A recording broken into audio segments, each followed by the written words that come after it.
Assalamualaikum warahmatullahi wabarakatuh. Jumpa lagi bersama saya Hadi di channel Ngulik Sejarah. Dan pada video kali ini saya akan kembali lagi membacakan suatu kisah misteri yang kali ini masih tetap berjudul Nyilinggi part yang kedua. Cerita kali ini merupakan cerita yang memasuki babak akhir ya teman-teman dari cerita ini. Cerita ini ditulis oleh Manavila. Dan nantinya kalian juga bisa mengunjungi tweet beliau secara langsung. Yuk daripada kita lama-lama, daripada kita penasaran bagaimana kelanjutan ceritanya, mari kita langsung saja menuju ke ceritanya.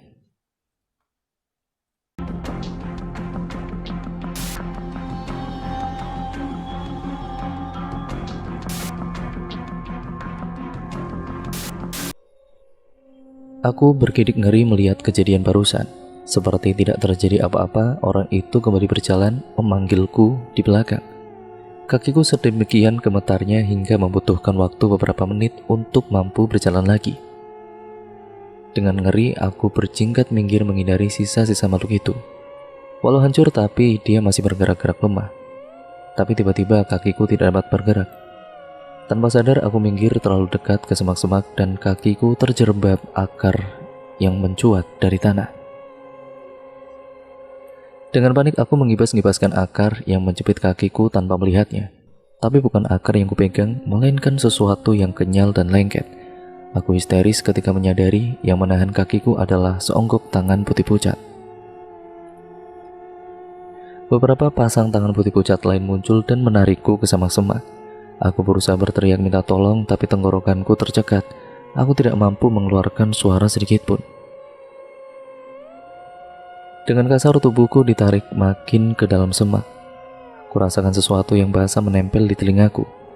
Selang-seling di antara tawanya dia berbisik, "Mati, mati, dan mati." Lalu kegelapan total. Saat kesadaranku kembali, kulihat orang itu di depanku. Pipiku berdenyut sakit. Dia baru saja menamparku dengan keras. Aku terkejut karena aku belum bergerak sedikit pun dari tempat tadi aku berdiri. Gue bilang, pikiran itu jangan kosong. Di tempat begini lo gak boleh melamun, paham gak lo? Dia membentakku dengan keras. Aku mengangguk sambil mengusap-ngusap pipiku yang panas. Jantungku masih bergemuruh kencang seakan tangan-tangan mayat tadi itu masih menempel di tubuhku. Orang itu menarikku dengan kasar. Beberapa langkah kami keluar dari jalur. Menganga di depan kami adalah jurang. Kami ternyata tepat berdiri di bibirnya. Angin dingin menabrak wajahku. Dalam kegelapan malam, jurang ini terlihat lebih mengerikan. Lalu ku dengar suara tangisan juga teriakan-teriakan minta tolong dari dasar jurang ini. Hembusan angin mengacaukan sumber suaranya. Kadang terdengar jauh, kadang terdengar dekat.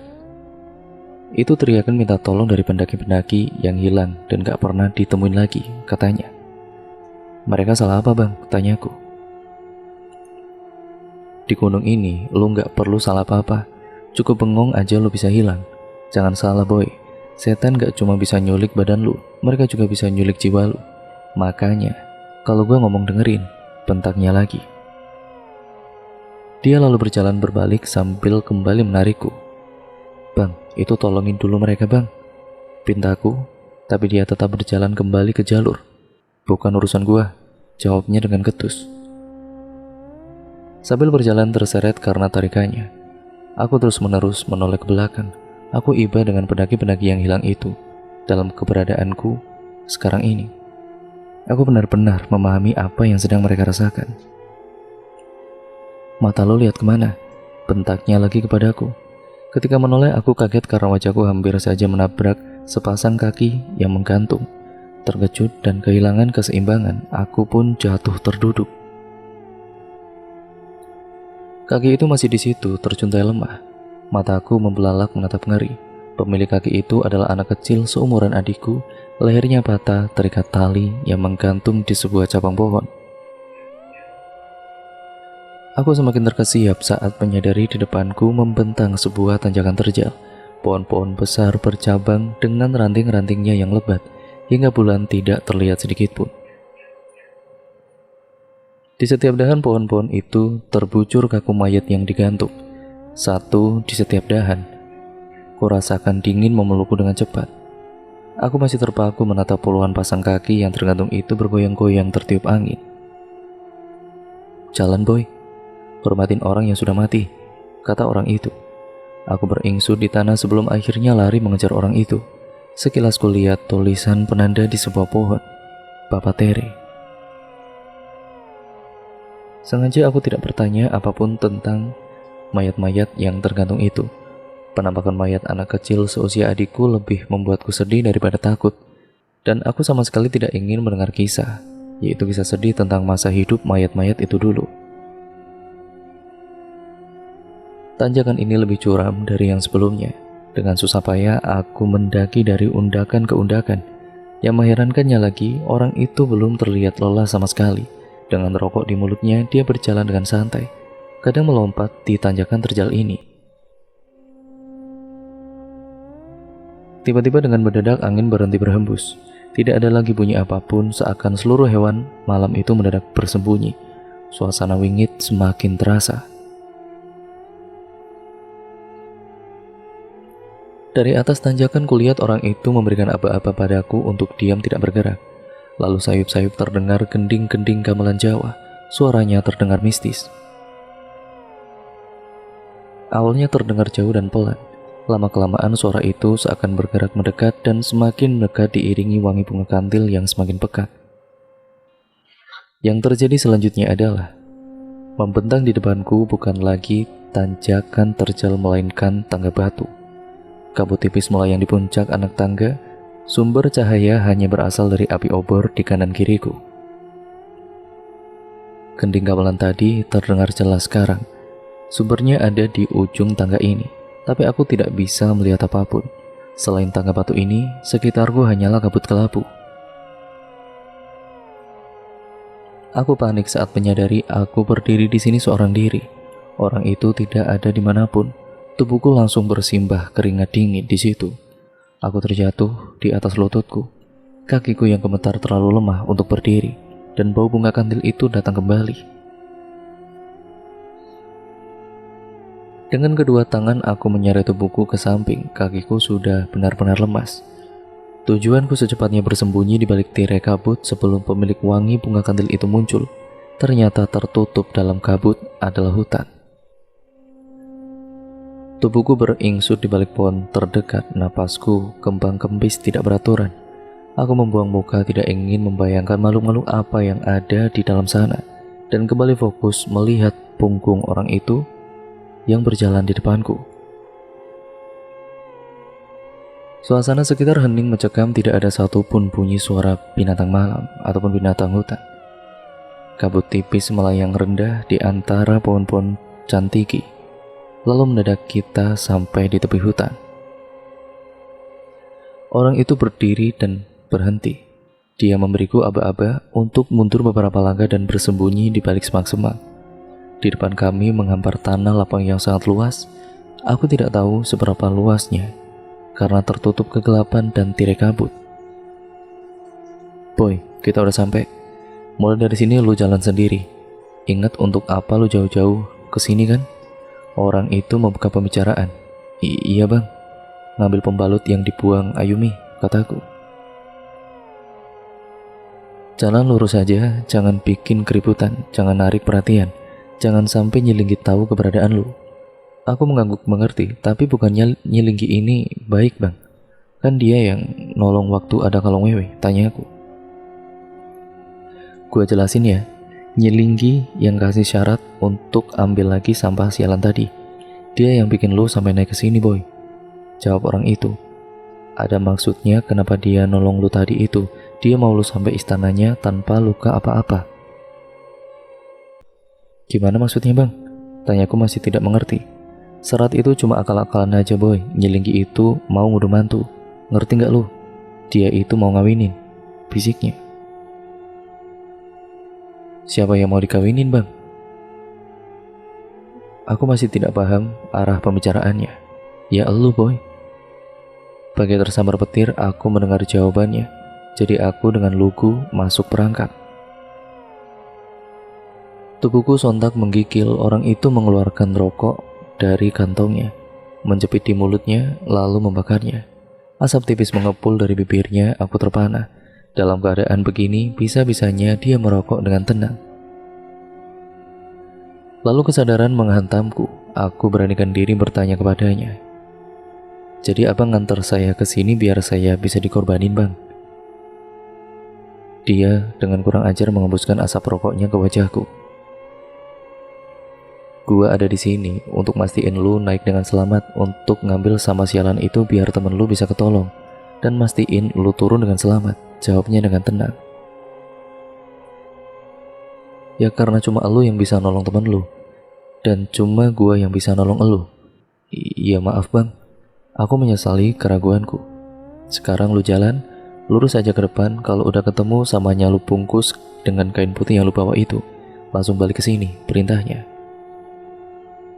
Aku mengangguk mengerti, lalu dengan mengendap-endap, aku melangkah maju menuju tanah lapang ini.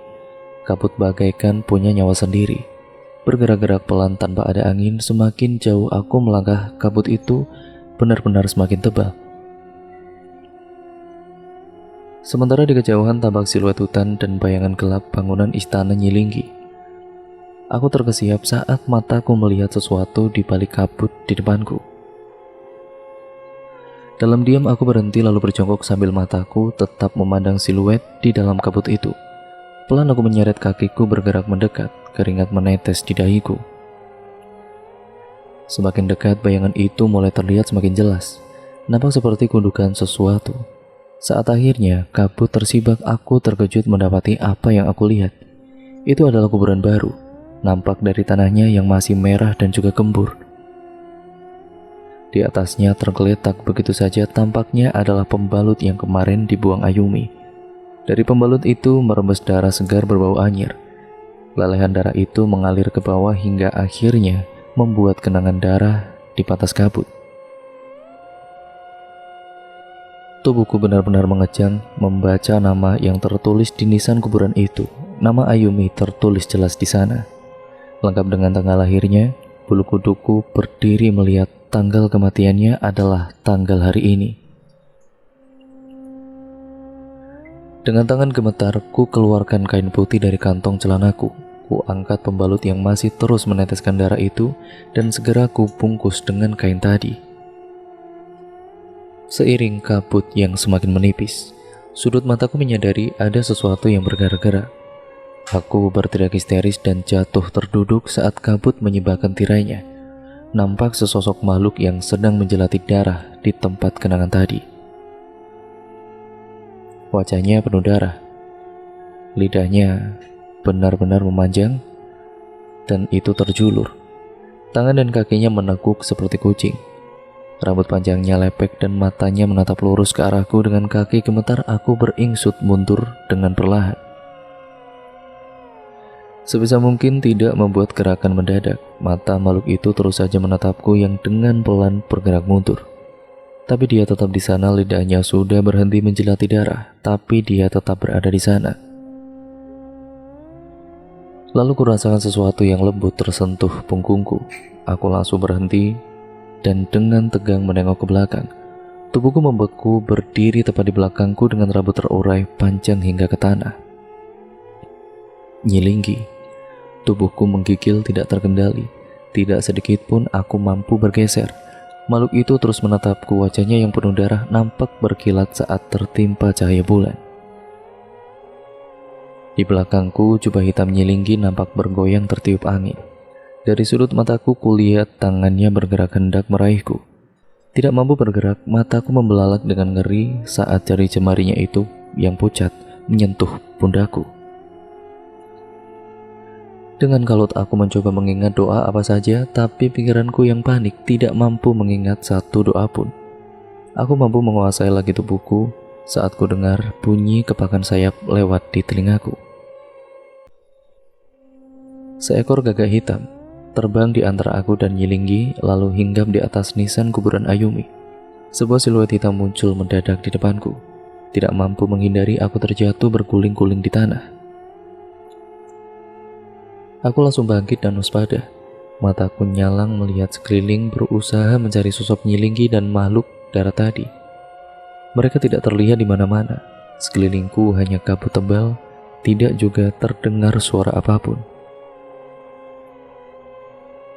Di depanku nampak gundukan tanah. Sebuah kuburan lagi. Aku terjatuh karena menghindari kuburan ini yang tiba-tiba muncul di tengah kabut. Sedetik bulu kuduku meremang, takut jika ternyata aku cuma berputar-putar di tempat ini. Tapi sekilas pandang aku langsung lega. Ini bukan kuburan baru, ini kuburan yang berbeda. Nisannya dari batu yang sudah dipenuhi lumut-lumut, dan dengan pelan aku bergeser mendekat. Aku bersembunyi di balik batu nisan. Dari baliknya, dengan ketakutan aku mencari-cari sosok yang mendekat. Tapi yang nampak hanya kabut. Kesempatan ini kugunakan untuk mengatur napas dan menenangkan riuh detak jantungku. Dengan pelan ku sentuh kantong celanaku, khawatir jika pembalut itu jatuh. Tapi benda itu masih di sana. Kepakan sayap terdengar lagi, dan tiba-tiba dari balik kabut gagak hitam muncul dan langsung mendarat di batu nisan di atas kepalaku. Aku kaget setengah mati, menghindar berguling menjauh. Gagak itu diam di sana seakan tidak peduli. Dia mengembangkan sayap hitamnya dan mulai mematuk-matuki sayap itu. Aku masih mengawasinya dengan waspada. Berbagai kejadian malam ini mengajarkanku apapun bisa terjadi. Leherku kaku, tapi aku tidak ingin mengalihkan pandangan dari burung ini. Aku meyakinkan diri agar siap jika burung itu berubah menjadi kuntilanak atau setan apapun. Tapi burung itu sama sekali tidak memperdulikanku. Dia menenggapkan sayapnya lalu turun ke atas pusara kuburan itu. Paruhnya mematuki lumut yang sudah tumbuh subur menutupi nisan. Sesuatu melintas di pikiranku, pelan ku dekati batu nisan berlumut itu. Dengan tangan gemetar ku cabut perlahan lumut-lumut yang nampaknya sudah tumbuh di batu nisan ini bertahun-tahun tanpa pernah dibersihkan. Ketika ku tarik akar-akar serabutnya juga menarik lepas serpihan semen. Batu nisan ini sudah sedemikian rapuhnya. Cahaya bulan terlalu lemah untuk membantuku melihat apa yang terpahat di nisan ini. Jadi aku menempelkan jariku, berusaha membacanya dengan tangan. Huruf pertama yang terbaca adalah huruf M. Berikutnya, tanpa susah payah aku mengenali huruf O. Aku kemudian kesulitan mengenali huruf berikutnya. Patahannya sudah aus. Guratan hurufnya agak samar. Apakah huruf K? Sebuah tangan tiba-tiba muncul dari belakang dan menarik tanganku. Aku langsung histeris, kaki dan sebelah tanganku yang bebas dengan panik memukul dan menendang-nendang, berusaha melepaskan diri dari cengkeraman makhluk apapun itu. Lalu sebuah suara yang ku kenal dan terdengar agak kesal. Hormatin orang yang udah mati, boy. Aku membuka mataku. Orang itu berdiri tegak di belakangku. Ayo gerak, waktu lu enggak lama lagi, kata orang itu lagi sambil berjalan menjauh. Aku terseok-seok mengikuti langkahnya yang tampak terburu-buru. Kabut tebal kelabu masih mengelilingi kami, tapi orang itu nampaknya mengerti arah langkahnya. Sebentar-sebentar aku menoleh ke belakang. Firasatku mengatakan ada sesuatu yang mengikuti, tapi tiap kali ku toleh, yang ada hanya kekosongan. Kabut semakin menipis, tapi perasaan mencekam malah kian terasa. Intensitasku menoleh ke belakang semakin sering. Tiap kali aku melonjak kaget, merasakan tangan dingin menyentuh tengkuku. Aku tidak mampu lagi membedakan yang mana halusinasi ataupun kenyataan. Apakah hanya perasaanku saja atau memang benar sebuah tangan? Menipisnya kabut sama sekali tidak membantu bayangan-bayangan gelap pohon cantiki yang kurus dan bercabang di mataku bagaikan sosok hantu yang berdiri diam.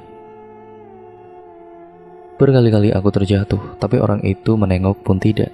Dia masih terus berjalan, hanya sesekali dia melirik jam tangannya atau menyalakan rokoknya. Semua dilakukannya sambil berjalan. Sosok-sosok kuntilanak muncul sesekali dari balik pohon. Kali ini aku sudah tidak peduli. Tak aku pedulikan juga sosok yang terbang dari dahan ke dahan. Nyaliku kembali teruji ketika terdengar suara perempuan tua menyanyikan tembang Jawa. Suaranya terdengar pelan namun jelas. Orang itu mendadak berhenti dan mengeluarkan parangnya. Alih-alih terus berjalan mengikuti jalur, orang itu malah menerobos semak di sebelah kiriku. Parang tadi ia gunakan untuk membuka jalan, kami menerobos ilalang setinggi pinggang.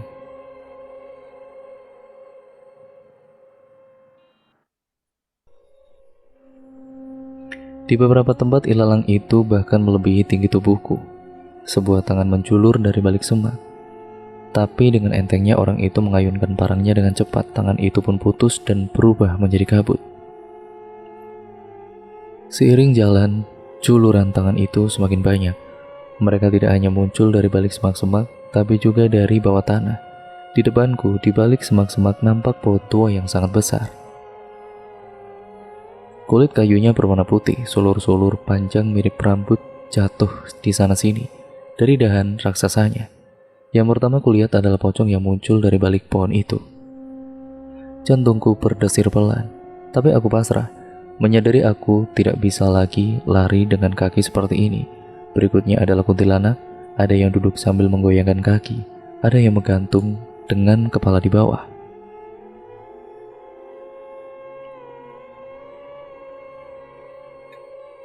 Ada 2 atau 3 kuntilanak yang berwarna merah darah, yang lainnya berwarna putih. Itu adalah pemandangan yang paling tidak biasa yang kutemui dalam pendakian. Pohon itu bagaikan berubah kuntilanak. Dan sulur-sulur seperti rambut, aku salah. Nyatanya itu memang rambut.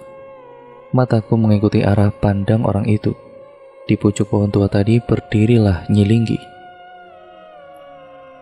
Tidak ada angin yang berhembus, tidak juga bunyi-bunyian hutan. Sekitarku seakan membeku, aura kemarahan, kerusakan sangat menekan. Seluruh persendianku benar-benar kaku.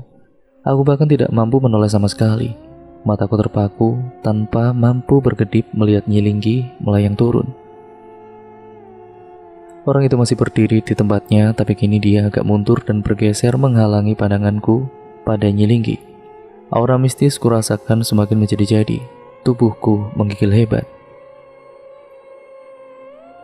Bukan hanya aku, tangan orang itu pun kulihat mulai gemetar. Aku langsung diserang panik. Bagaimana kalau orang itu memilih kabur dan meninggalkanku dengan kaki yang tidak mampu digerakkan? Aku merinding, untuk pasrah pun aku tidak mampu. Aku tidak ingin mati di tempat ini. Kabut tipis terlihat bergerak turun dari tanjakan terjal di sebelah kananku. Sementara di kiriku, entah jalur turun atau jurang, aku tidak mampu lagi mengingat aku ada di mana. Arah itu bagai terputus begitu saja ditelan kegelapan, rimbunan pohon dan ranting yang saling menyilang. Sesuatu tergantung terbalik di dahan ranting itu. Kepala dan tangannya terkulai ke bawah, wajahnya tertutup rambut, tapi aku merasa matanya menatap lekat ke arahku. Aku bahkan sudah tidak mampu lagi untuk bereaksi. Saat bau pandan tercium semakin kuat, aku sudah nyaris tidak peduli. Mungkin memang hidupku sudah tidak lama lagi. Tapi mengingat Ayumi, aku merasa bersalah karena hampir menyerah. Aneh waktu itu aku tidak mengajaknya mendaki Cermai, dan dadaku kembali hangat. Aku ada setitik semangat yang muncul. Aku sudah sejauh ini, aku mesti berhasil. Kami berdua harus kembali ke Jakarta, kembali ke kehidupan normal kami yang biasa. Seiring ketenangan yang muncul, kakiku kembali mampu bergerak walaupun lemah. Perlahan ku coba berdiri, rupanya itu hanya ketenangan palsu. Kembali aku terjatuh, kakiku terlalu lemah untuk berdiri. Dengan tangannya yang gemetar, orang itu memberikanku aba-aba untuk diam. Dengan wajah pucatnya, Nyilinggi berdiri di sana, hanya terpisahkan oleh jalur. Dia mematung di atasnya, di dahan-dahan pohon kuntilanak-kuntilanak bergerak-gerak dengan ganjil. Di tengah ketegangan yang memuncak, telingaku mendengar sesuatu. Suaranya berasal dari arah jalur bawah. Mataku membelalak ketika sesuatu itu akhirnya muncul. Itu adalah suara rombongan beberapa pendaki yang naik malam. Orang yang terdepan nampak membawa carrier ukuran besar, membuat jalannya membungkuk. Di belakangnya mengekor 2 orang lain, jalannya terseok-seok dan tampak kepayahan. Aku tegang menyaksikan mereka melintas pelan di antara orang itu dan Nyilinggi. Tapi seperti pendaki sebelumnya, mereka pun nampaknya tidak melihat kami. Semua mata menatap para pendaki itu. Bola mata Nyilinggi bergerak mengikuti langkah pendaki terakhir yang tiba-tiba terhenti. Jantungku mencelos mendengar pendaki itu berteriak memanggil dua temannya. "Woi setan, istirahat dulu sebentar. Capek banget gue ini, anjing lah." Dengan takut-takut kuberanikan diri melihat Nyilinggi. Aku ngeri membayangkan reaksinya mendengar ocehan tidak sopan barusan. Dengan pelan dan terpatah-patah, kulihat Nyilinggi menoleh ke pendaki itu.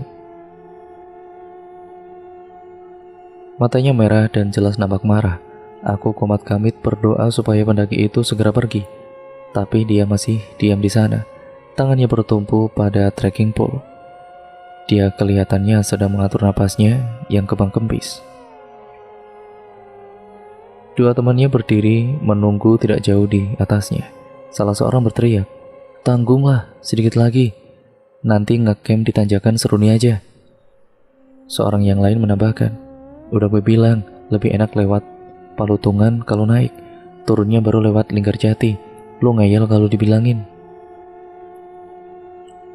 Pendaki terakhir itu tertawa-tawa kurang ajar sambil berkata, "Sama aja lah lewat mana aja. Ini emang gunung gak bener. Semua jalurnya nyusahin, gunung brengsek." Dalam sekejap suasana berubah, udara seakan sedingin es. Tangan pucat Nyilinggi bergerak tampak mengancam dengan kuku-kukunya yang runcing dan hitam. Sesosok bayangan hitam bergerak cepat dan menabrak pendaki itu yang sama sekali tidak menyadari situasi. Aku menunggu dengan tegang yang akan terjadi. Tapi sosok hitam yang masuk ke tubuhnya rupanya itu tidak langsung menampakkan efeknya. Dia masih tertawa-tawa dengan kurang ajar. Dengan jari-jarinya yang panjang, tangan Nyilinggi terulur sambil dia melangkah ke arah pendaki itu. Aku yang tidak mampu bersuara hanya bisa menutup mulutku dengan tangan. Mataku membelalak lebar. Orang itu yang sejak tadi berdiri di depanku juga bergerak. Kulihat dadanya naik turun dengan cepat. Lalu tiba-tiba dia mengeram keras disusul suara auman harimau. Aku berteriak histeris sambil menutup telinga. Suaranya menggelegar, bergaung-gaung menembus hutan. Beberapa sosok kuntilanak terlihat langsung menghilang. Ketika pendaki itu jelas ikut mendengar auman itu kali ini, ketiganya dengan panik berlari tunggang langgang. Langkah Nyilinggi terhenti mendengar auman barusan. Tanpa membalikkan tubuhnya, wajahnya berputar menghadap orang itu. Matanya mendelik menakutkan, sekarang dia bergerak ke arah kami. Orang itu tiba-tiba menjatuhkan dirinya. Badannya sekarang merangkak, jari tangannya menancap ke tanah. Kembali terdengar geraman-geraman kecil dari mulutnya. Aku yang ketakutan semakin merapatkan diri ke pohon di belakangku. Tanganku gemetaran hebat sambil menutup telinga. Sementara di depanku, orang itu dan Nyilinggi saling menatap. Bola mata Nyilinggi bergerak berpindah-pindah dengan cepat pada orang itu dan aku. Lalu tanpa membuka mulutnya, dia mengeluarkan suara yang kering dan dingin. "Kumakan kalian semua." Aku hampir pingsan ketika mendadak sesuatu melintas di sampingku. Dari sebelah kiri, itu berjalan dengan tertatih sosok bungkuk seorang perempuan tua. Aku hampir tidak mempercayai mataku. Itu adalah ibu tua dari Cipunar. Apakah dia naik sejauh ini untuk menyusulku? Ibu tua itu melangkah pelan sekali dengan kaki diseret. Kedua tangannya memegangi tongkat kayu untuk membantu jalan. Dia lewat begitu saja tanpa menoleh ke arahku. Dengan lembut dia menyentuh pundak orang itu yang masih menggeram dan tampak memintanya untuk tenang. Orang itu yang sekejap lalu seakan berubah liar, perlahan kembali seperti sedia kala. Geramannya tidak terdengar lagi, pelan dia mundur ke arahku. Dari sebelah kananku, berjalan melewatiku, seorang kakek berbaju serba putih. Di kepalanya terlilit sorban yang juga berwarna putih. Kakek ini juga menyentuh pundak orang itu dengan lembut. Kali ini orang itu bahkan langsung mencium tangan kakek itu dengan hikmat.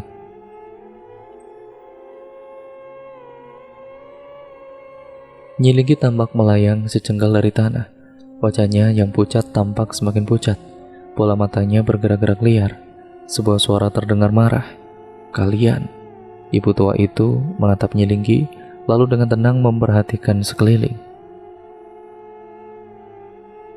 Kakek putih itu sekarang berdiri di samping si ibu tua. Jubah putihnya tampak bergerak-gerak pelan tertiup angin yang tiba-tiba berembus pelan. "Linggi," ucap si kakek putih itu dengan lembut. "Ada apa ini, Linggi?" Tanpa membuka mulutnya, Nyilinggi berteriak marah. "Jangan ikut campur, bukan urusan kalian." Matanya melotot, tapi dia bergerak mundur dengan perlahan. "Anak-anak ini harus mati." Aku menggigil mendengarnya. Ancaman itu ditunjukkan untuk aku dan Ayumi. Tatapannya menancap dingin ke arahku. "Linggi, barang siapa membunuh seorang manusia itu sama dengan membunuh seluruh manusia." Kakek putih itu berkata dengan lembut sambil memutar-mutar tasbih di tangannya. Sekali lagi suara dingin Nyilinggi menggelegar. "Barang siapa membunuh seorang manusia, bukan karena orang itu membuat kerusakan di muka bumi, maka seakan-akan dia telah membunuh manusia seluruhnya. Dan barang siapa yang memelihara kehidupan seorang manusia, maka seolah-olah dia telah memelihara kehidupan manusia semuanya." Nyilinggi tertawa-tawa mengerikan dan disusul sebuah bisikan. Al-Maidah ayat 32. Perlahan jarinya yang putih pucat terangkat dan menunjuk tepat ke arahku. "Anak ini telah berbuat kerusakan," bisiknya dengan pelan, namun suaranya terdengar jelas. Mati jadi keharusan. Aku semakin menggigil ketakutan. Sementara Nyilinggi tertawa-tawa semakin kencang dan terus-menerus meneriakkan satu kata, yaitu mati, mati, dan mati.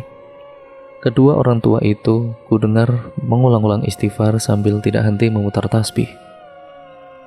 "Manusia tempatnya salah, Linggi. Memaafkan akan membuatmu lebih mulia. Maafkanlah kekhilafannya, Linggi." Kakek itu berucap pelan. "Jangan ikut campur," bentak Nyilinggi lagi. Tangannya tiba-tiba menuju ke arah kegelapan tepat kalong wewe menggantung sejak tadi.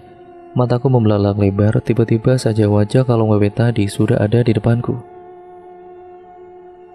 Tangan kanannya dengan cepat mencekik leher orang itu sementara lidahnya menjilat wajahku.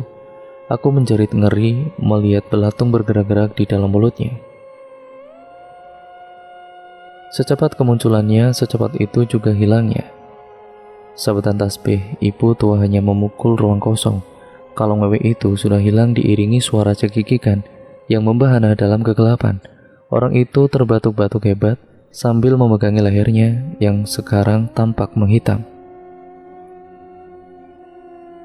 Sementara tubuhku gemetar tidak terkendali, Nyilinggi melayang mendekat lalu hilang.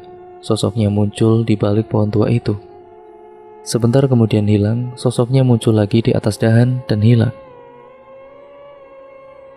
Tapi dia tidak pernah muncul terlalu dekat untuk mampu menjamahku. Aku dengan panik mencari-cari setiap dia bilang dan menatap dengan was-was setiap dia muncul.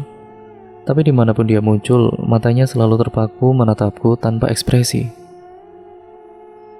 Suara-suara berbisik dari segala arah menghujani telingaku dengan kata-kata mati, mati, dan mati. Semakin erat ku tutup telingaku, suara-suara itu justru semakin jelas. Aku yang kalut berteriak-teriak histeris berusaha mengenyahkan suara-suara itu dari kepalaku. Orang itu dengan kasar menarik tanganku yang membekap erat telingaku sambil membentak.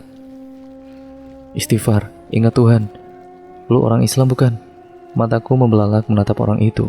Mulutku dengan refleks mengulang-ulang istighfar, tapi suara-suara di kepalaku justru semakin keras. Aku memukul-mukul kepalaku dengan panik, berharap suara itu segera lenyap. Orang itu kembali membentakku. "Istighfar." Suaraku bergetar lirih. "Astagfirullah, astagfirullah." Lebih keras. "Astagfirullah, astagfirullah." Orang itu menampar pipiku dengan kencang sambil berteriak. Lebih keras lagi. "Astagfirullahaladzim. La haula wala quwata illa billahil alil azim." Aku menjerit sejadi-jadinya sambil menangis. Dadaku turun naik, napasku tidak beraturan. Orang itu dengan lembut menyentuh bahuku, dia tersenyum. Tiada daya dan upaya kecuali dengan kekuatan Allah yang maha tinggi lagi maha agung. Air mataku mengalir deras tidak mampu kubendung. Bibirku bergetar pelan. Dalam isaku, istighfar terucap secara refleks. Seluruh tubuhku gemetar dengan hebat, tapi suara-suara itu sudah hilang. Suara itu menampar pipiku dengan pelan. Senyumnya tersungging menghina. Dasar bocah. Kakek putih itu maju selangkah demi selangkah mendekati Nyilinggi yang kini melayang beberapa meter di depannya. Lepaskanlah anak ini, Linggi. Pergilah kau, Linggi. Suara lembut kakek itu pelan tapi terdengar berwibawa. Tangannya tidak henti-hentinya memutar tasbih. Nyilinggi mempiringkan kepalanya memandangi kakek itu dengan tajam, seakan tidak mendengar.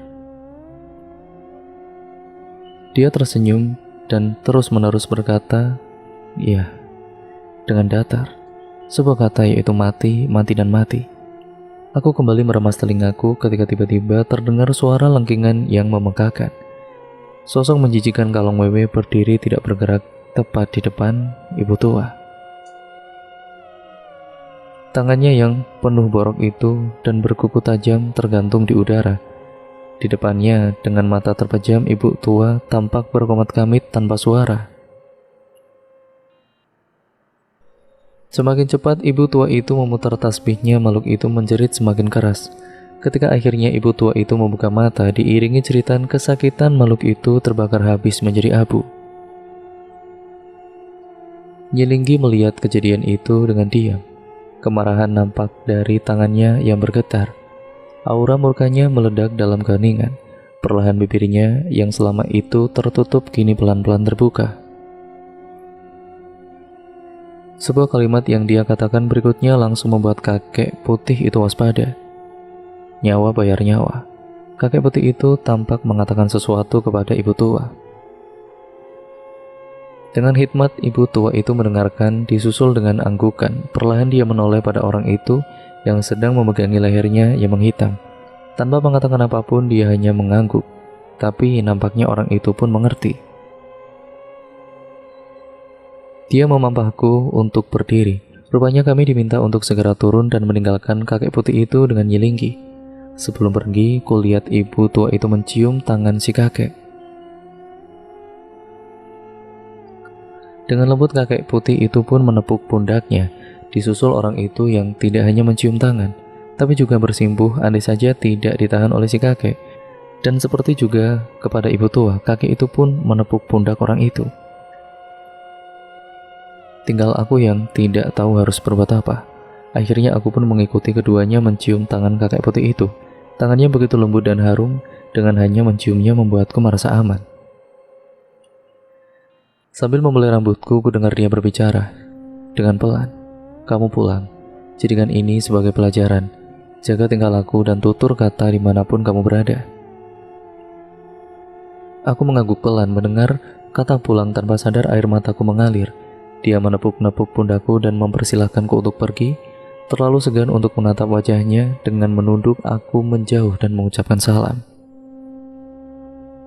Dengan tertatih, aku mengikuti orang itu dan si ibu tua menuju jalur turun, meninggalkan kakek dengan Nyilinggi. Tidak ada satupun yang berbicara di antara kami. Dalam gelapnya jalur Ciremai, kami melangkah dengan diam. Aku meraba kantong celanaku, benda pembawa petaka itu masih di sana. Terbungkus kain putih. Kenapa harus kain putih? Aku bertanya dalam hati. Apa pembalut kotor itu jadi semacam benda gaib atau sejenisnya? Karena yang sekilas ku tahu benda-benda mistis seperti keris, tombak, dan sejenisnya biasanya dibungkus dengan kain putih juga. Tapi apapun itu ya nantilah. Yang jelas aku gembira bisa berhasil membawanya turun. Benda ini kunci kesembuhan Ayumi. Dari belakang, aku mengamati punggung bongkok ibu tua itu. Ibu ini merawat Ayumi, juga naik untuk menjemputku di saat yang benar-benar kritis. Ternyata dunia belum kekurangan orang baik. Lalu orang itu langkahnya yang biasanya lincah sekarang berjalan pelan mengikuti langkah ibu tua. Tanpa dia, aku jelas tidak mungkin selamat melewati malam ini. Di luar senyumnya yang menyebalkan dan kata-katanya yang ketus, dia orang baik. Penampilannya yang kumal khas pendaki gunung menyembunyikan ketaatannya beragama. Berkali-kali malam ini dia selalu mengingatkanku berdoa, beristighfar, dan mengingat Allah. Setelah ini selesai, aku janji akan membalas kebaikannya. Tapi lalu aku menyadari sesuatu yang janggal. Aku naik lagi untuk mengambil kotoran sial itu sebagai syarat kesembuhan Ayumi. Kenapa makhluk-makhluk itu malah menghalangiku? Bukannya seharusnya mereka justru senang? Kenapa mereka malah menerorku sepanjang perjalanan? Bukan hanya teror biasa, mereka berniat mencelakakanku. 1000 pertanyaan tiba-tiba menyeruak di kepalaku. Malam ini benar-benar tidak akan pernah kulupakan sepanjang hidupku. Orang itu melirikku. Senyumannya tampak jahil. Kapok ya, naik Ciremai boy? Aku cuma bisa tersenyum ditanya begitu. Kapok, jelas banget. Bukan cuma Ciremai, sepertinya setelah ini aku pensiun untuk naik gunung. Jangan lemah boy, kejadian ini ambil pelajarannya, katanya lagi. Orang itu seakan bisa membaca pikiranku. Aku mengangguk mengiyakan. Bang, terima kasih banyak udah nolongin saya bang, kataku kali ini. Kalau nggak ada abang, nggak tahu gimana nasib saya. Orang itu tertawa-tawa menyebalkan, tapi aku malah gembira melihat tawanya. Lu selamat bukan cuma karena gua boy, lu juga harus terima kasih ke banyak orang yang nolong lu. Ada Mak Encep, orang-orang di Cibunar, orang tua lu yang gak putus doain lu di rumah, Ayumi termasuk juga Nyilinggi, dan tingkatin ibadah lu sebagai wujud syukur sama Yang Maha Besar, jawab orang itu. Kemudian dia melanjutkan, ada maksud dari setiap kejadian boy. Maksudnya bang? Jangan jadiin ini pelajaran pribadi lu, ceritain ke teman lu, ceritain ke banyak orang. Kalian manusia, gak hidup sendiri. Ada makhluk lain yang berbagi dunia dengan kalian. Berhentilah melakukan kerusakan di bumi ini. Iya bang, balasku dengan singkat. Kata-katanya barusan terasa meresap di hatiku. Oh iya bang, tadi kakek itu siapa bang? Orang itu cuma tersenyum. Tampaknya keingintahuanku tidak akan terjawab dengan mudah. Kalong wewe tadi gimana nasibnya bang? Tanyaku lagi. Mati, jawabnya singkat. Bang, tadi waktu kita pamitan sama kakek kenapa Nyilinggi diem aja? Nggak nyerang ataupun ngapain gitu bang? Lagi-lagi aku bertanya. Bawel lu ya? Jawabnya dengan ketus. Tapi dia tetap menjawab. Mengambil kesempatan di saat orang lengah bukan perbuatan terpuji boy. Emang lu pikir siapa Nyilinggi? Manusia? Aku mengamini jawabannya sekaligus merasa malu. Bahkan makhluk gaib pun punya tata krama dan sopan santun. Jalur yang kami lalui mulai terbuka agak lebar dan cenderung datar. Kabut tipis melayang di antara semak dan pepohonan. Aku agak merasa aneh melihat kabut dan kegelapan tanpa kemunculan hantu apapun. Apakah aku jadi terbiasa? Mungkin itulah mengapa orang itu terlihat seperti biasa melihat penampakan segala setan di gunung ini. Tanpa terasa kami sudah sampai di Condong Amis, tempat pertama kali aku bertemu orang itu. Ibu tua itu berjalan ke arah pondokan kosong. Mungkin dia ingin beristirahat sebentar. Kami mengikuti di belakangnya. Saat baru saja melepas lelah di pondokan ini, tiba-tiba leher dan pipiku, bekas cekikan kolong wewe itu ya tadi, kembali berdenyut-denyut. Aku mengusap pelan leherku, terasa perih. Tapi rasa sakit itu semakin tidak tertahankan. Orang itu membaringkanku di lantai pondokan. Di sampingku ibu tua itu memijit telapak tangan kananku sambil mulutnya berkemat-kamit. Kepalaku mendadak terasa sangat berat.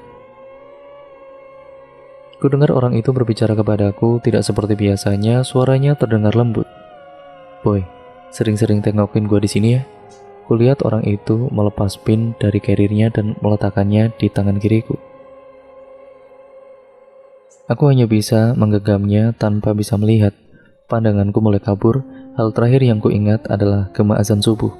Berkas cahaya matahari tampak menembus jendela saat aku membuka mata. Aku terbangun di atas tempat tidur yang empuk. Di sebelahku, di balik tirai berwarna biru, tampak kasur yang kosong. Selang infus tertancap di tubuhku yang terhubung dengan plastik berisi cairan yang menetes pelan di tiang samping tempatku berbaring. Ya, aku berada di rumah sakit. Pintu terbuka dan kulihat wajah Ayumi lagi. Rasanya sudah bertahun-tahun. Dia mendekat dan langsung memelukku sambil menangis. Ku dengar dia meminta maaf berkali-kali sambil terus menangis. Aku ingin membalas pemeluknya tapi tanganku terasa lemah untuk digerakkan. Maafin gua ya dik, gara-gara gua lo jadi begini. Dia meminta maaf lagi.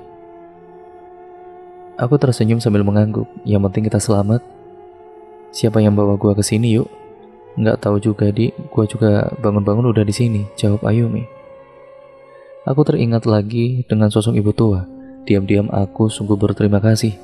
Juga orang itu, pasti dia yang susah payah membawaku turun dari Condong Amis sampai Cibunar lalu ke sini. Lalu aku teringat dia memberikanku sesuatu sebelum aku pingsan. Yuk, lihat pin yang gua pegang nggak pas gue pingsan? Oh, itu ada, bentar ya, katanya. Dia lalu membuka tutup kepala carrier, mengambil benda yang kutanyakan, lalu memberikannya kepadaku. Aku menerimanya, benar itu sebuah pin. Malam itu aku tidak bisa melihat apa yang tercetak di pin ini saat pertama kali bertemu orang itu karena terlalu gelap. Aku memperhatikan gambar yang tercetak di sana, tampaknya sebuah logo, gambar cicak dan gunung. Tulisan di bawahnya berwarna kuning, sudah agak pudar tapi masih terbaca olehku, Edge Mountain. Entah apa artinya, tapi pin ini akan kujaga selamanya sebagai pengingat untuk malam yang penuh teror di Ciremai. Aku teringat sesuatu, kuraba kantong celanaku kosong, benda sialan itu rupanya sudah hilang. Aku membayangkan ritual-ritual gaib dilakukan pada benda kotor itu untuk menyembuhkan Ayumi. Bekas pembalut lu yang di dalam kain putih itu sekarang di mana yuk?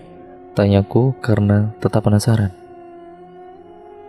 Ayumi agak terkejut mendengar pertanyaanku. Oh, udah dibuang di tempat sampah, jawabnya. Sejujurnya aku sedikit kecewa mendengarnya, tapi memang itu hal yang paling logis. Tempat buat kotoran memang hanya tempat sampah. Raut terkejut masih terbaca di wajah Ayumi. Dia lalu bertanya, kok lu bisa tahu tentang pembalut di kain putih itu, Dik? Kan selama ini lu pingsan. Aku tersenyum mendengar pertanyaannya.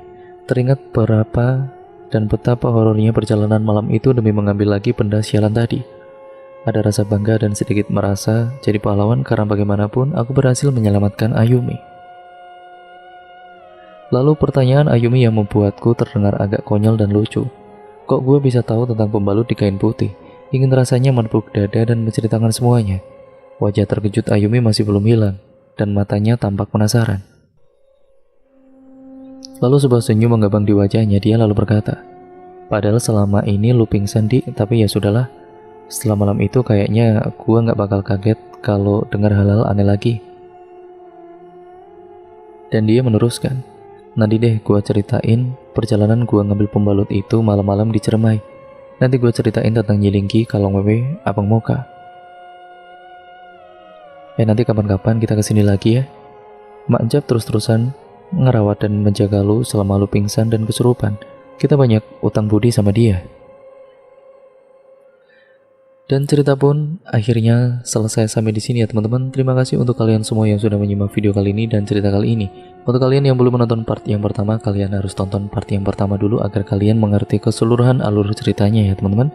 Terima kasih untuk kalian semua yang sudah support channel ini dari awal sampai sekarang ini. Dan semoga kalian bisa mengambil sisi positifnya dan nilai-nilai hikmahnya yang terkandung dalam cerita kali ini. Dan buang jauh-jauh yang buruk ya teman-teman, jangan tiru perbuatan yang buruknya. Sekian, terima kasih video ini saya akhiri, kurang lebihnya mohon maaf ya teman-teman. Wassalamualaikum warahmatullahi wabarakatuh.